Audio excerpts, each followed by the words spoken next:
मेहनत करने के अलावा मेरे पास और कोई रास्ता बचा नहीं है, क्योंकि मैंने अपने पापा को अपनी माँ से ये कहते हुए सुना है कि टेंशन मत ले, मेरा बेटा सब संभाले, सब कुछ।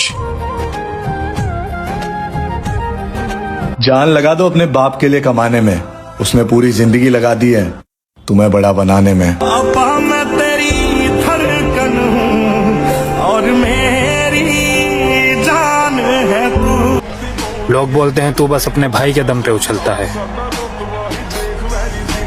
अब तुम्हारे भाई में दम नहीं है तो इसमें मैं क्या करूं? वैसे आप लोगों की जानकारी के लिए बता दूं कि अभी तो मैं अपने पैरों पर खड़ा हुआ हूं।